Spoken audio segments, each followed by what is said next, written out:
The Warrior's Den for Year 10 Season 1 Title Update 2. It's a lot of words. Just wrapped up, and what you're watching right now is the reveal for the 3 new character skins that we're getting.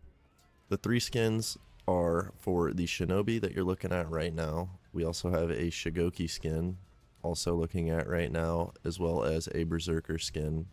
All 3 of these skins are characters from other Assassin's Creed games. We've got Naoe, I think, is the Shinobi, Yasuke is the Shigoki skin, and then Eivor from Valhalla, amazing game. He's going to be your Berserker skin. I'm pretty happy that we're getting some more Assassin's Creed characters in the game. I feel like it was a missed opportunity to just have Ezio for as long as we have now. Eivor is a great addition because I've played Valhalla and it's a good game. The other 2 characters are pretty cool too. I have not played Shadows, but they look pretty awesome. You can buy all of these characters alone, or you can get the big bundle and get the Illustrious Dog outfit. Here I've got a glimpse at the 3 new skins with different kinds of colors on them.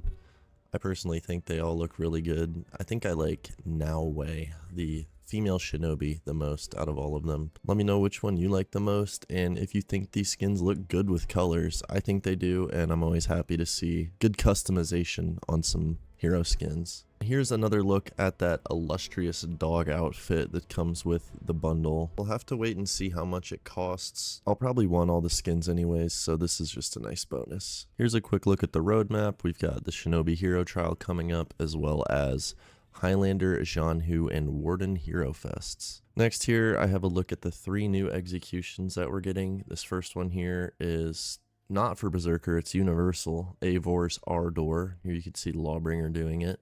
I think it's pretty good looking. And next up here we have Naoe's Vengeance, the new Shinobi exclusive. I think it looks pretty similar to one that we already have, but the body does ragdoll and you can throw it off cliffs and whatnot. So then we have Yasuke's Oath, the Shigoki exclusive here. I actually like it a lot. I love a good destructive heavy execution. Always feels good. Next here I have some gameplay of the Assassin's Creed game mode. This is not new, it is returning. If you've ever played it before, it's the same. If you've never played it before, essentially each team has a boss, and in order to spawn the other team's boss, you have to capture the mid lane. Once you spawn the other team's boss, you can push into their home point, take the boss out, get a bunch of points. It's essentially the same as regular Dominion, where you're pushing B and then to their home point, just with a boss there waiting for you to take it on. They also did mention there will be a leaderboard for this, similar to the recent events we've had, where players can compete to be at the top of it, and then it'll hang around for a little while after the event so you can flex. Here I've got a quick look at the new weapons coming with the season, and afterwards we will get into the patch notes, which there are a lot of. How do you guys feel about these new weapons? I haven't been super impressed by any of the stuff they've added in a while, but I'm glad that they're still adding weapons.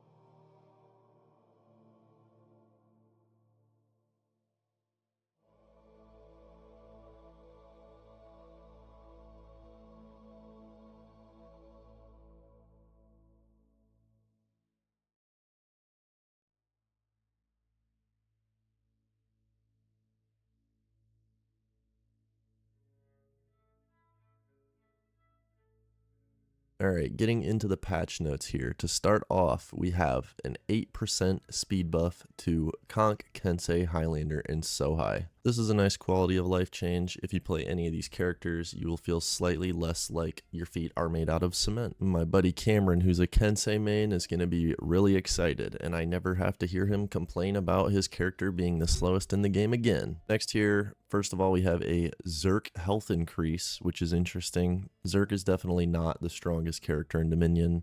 This is a small little bit of help. Not sure how much it's going to help in the grand scheme of things, but at least he's getting something. Blackprior's Full Guard is going to take slightly less stamina so they can sit and heal and be untouchable just a little bit longer. Orochis are going to have a slightly harder time zoning and dodging and zoning and dodging and zoning and dodging when you come across them. And finally, Highlander's getting a slight bump in health. at the trade-off of offensive lights no longer being enhanced. That is a really large change. I've been playing a lot of Highlander, and I'm kind of sad about this because it's going to be a little bit harder to just spam offensive lights, feint to neutral, and parry. So now if you block a Highlander offensive light, boom, he's out of stance, back to neutral, which he's absolutely terrible in, and then you can beat him up while he tries to get back into his mix. Offensive light spam is definitely going to be significantly less viable and quite risky now on Highlander. We're going to have to see a lot more of his actual kit being used. Pretty big Jurin change here. It looks like his regular dodge heavy, not the unblockable, will now bounce off of your block if it hits your block. So now if you make a wrong read on the 50-50 that is Jurin doing a defensive dodging option, you're going to hopefully be punished a lot less, and this will also probably incentivize Jurins to do the hold one a lot more, leading to free guard breaks. Next we have a Nobushi buff. I'm a Nobushi main, and I gotta say this isn't quite what I was looking for.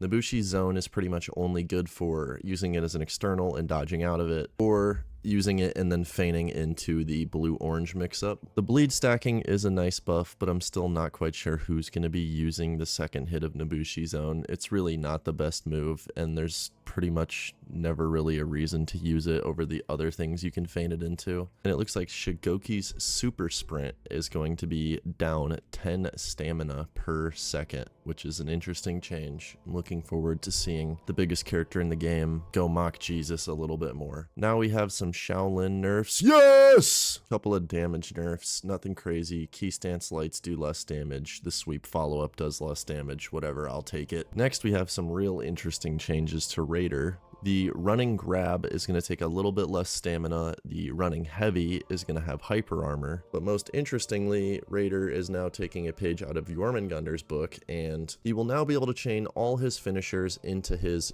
chain zone attack, meaning that Raider will only let you play the game when he feels like it or when he runs out of stamina. Really going to have to make a read against Raider even more now than you did before, otherwise he's just going to kill you and you're going to stand there and watch. Speaking of Jormungandr, Serpent's Smite, aka his dodge forward hyper armor heavy, now gets hyper armor a little bit later, so you can maybe interrupt him out of it. Most interestingly, his slam move on anyone on the ground now is uninterruptible, so it has hyper armor. So if he starts that move, unless he gets bashed out of it, he's hitting you with it. Compensate for this a little bit, it now does slightly less damage, and you get a little bit less shield. Itakiri here is getting a slight bump in health and a little bit more tracking. I personally think this was the wrong call. The change they should have made was just removing her from the game and forgetting she existed, but Khatoon's zone is now going to be a lot more punishable with guard break on whiff. Interesting change. I don't really think she needed that. But much more interestingly, her running forward stance is now going to be able to be canceled into a dodge significantly sooner than it was before. I play a pretty good amount of Khatoon, and this is genuinely a huge change. There's a lot of lobbies where it really feels like you can't do anything, and if you could just dodge slightly faster, you could get around some of the garbage that's just being chucked at you. Personally really excited to try that change out, and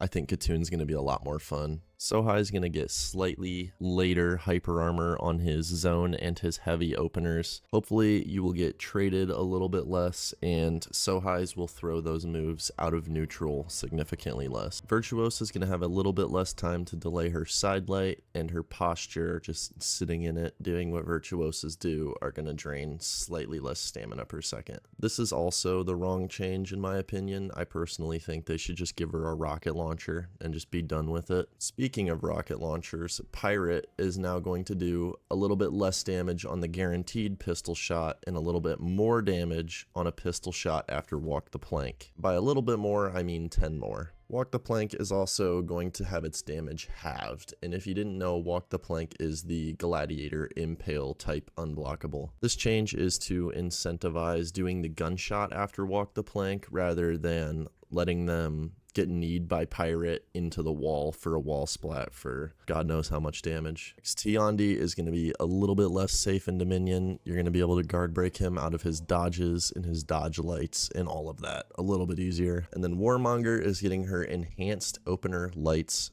back into her kit. She's also going to do 12 more bleed damage if you decide to do the bash punish after parrying someone that's out of stamina and them falling over. Lawbringer's getting some general damage nerfs, pretty necessary, and his side lights are no longer enhanced, which is phenomenal because he already has amazing offense and he really did not need those to get straight into his bash mix. But you're also now going to be able to feint the side heavy light parry punish. You can do it off of a heavy parry as well, but it's only guaranteed on a light parry, the one where you impale them and push them into the wall. Not sure what people are going to do with that, but I'm interested to see. Afira's grabbing bash feats are now going to be a little bit easier to dodge, and they're going to be a little bit easier to hit her out of. Gladiator's chain balls feat will now respect hit stun rules, and you will hopefully immediately explode slightly less when hit by it. Next, we have some new feats for Centurion. The first one will make it so Lion's Roar finisher, aka the third hit on the guard break bash chain, will now go ahead and knock down your opponent. So you'll be able to get in those haymaker hits on guard break and still get that knockdown. Next here for the tier 2, making Centurion a little bit more of a team player.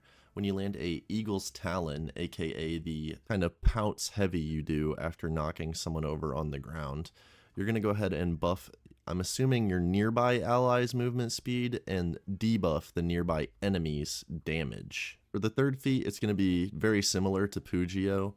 It looks like it does a little bit less damage. I could be wrong on that, but you will now be able to kick the person that you hit it with to knock them on the ground, which is just flat out cool. For the fourth feat, we're going to have a slight change to the traditional phalanx. It's only going to give you half the amount of shield as before for 10 seconds, but now it'll also cleanse any negative health stats. So say an enemy Jurin uses their tier 4 and debuffs everyone on the map, you use your new phalanx, and then suddenly only the enemies are debuffed. And then Centurion's alternate feats in order from tier 1 to 4 will now be Bounty Hunter, Inspire, Second Wind, and Stalwart Banner, as well as Body Count, Executioner's Respite, Sharpened Blade, and Catapult. Peacekeeper's also getting a new set of feats.